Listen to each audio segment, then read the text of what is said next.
મારું નામ મહેશભાઈ જગજીવનભાઈ જાની, કઈ જગ્યાએ રહો છો? રાજકોટ શ્રમજીવી સોસાયટી શેરી નંબર 9। રજૂઆત અમે છેલ્લા લગભગ લોકડાઉન પછી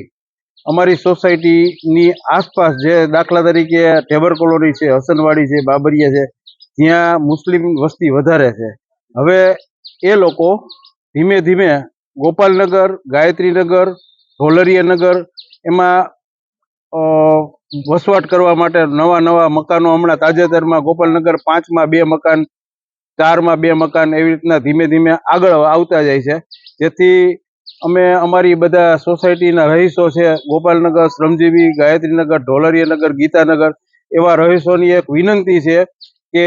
આ વિસ્તારમાં અસનધારો લાગુ કરે, અને આ બાબતે અગાઉ 2022માં પણ અરજી આપેલી છે, જેનો હજી સુધી કોઈ નિર્ણય લેવાયેલ નથી।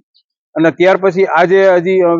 તાજેતરમાં એટલે કે છેલ્લા 2-3 દિવસમાં જ અમને જાણવા મળેલ છે કે 2 મકાન બીજા સોદા થયેલ છે, એટલે અમારી શેરીની હાવ સામેની શેરીમાં જ આ સુધી પહોંચી ગયું છે। એટલે હવે અમારી માગણી એવી છે કે તાત્કાલિક શ્રમજીવી, ગોપાલનગર, ગાયત્રીનગર, ઢોલરિયાનગર, ગીતાનગર જેવા વિસ્તારોમાં તાત્કાલિક અસરથી અસનધારો લાગુ થાય। અત્યારે અમે બધા શાંતિથી રહીએ છીએ,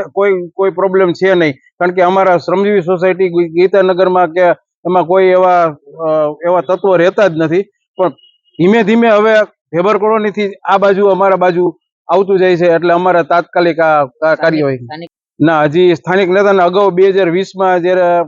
ગોવિંદભાઈ પટેલ ધારાસભ્ય હતા ત્યારે તેઓને રજૂઆત કરેલી હતી, પણ ત્યાર પછી એમાં કાંઈ અમારે આગળ વધેલું નથી કંઈ।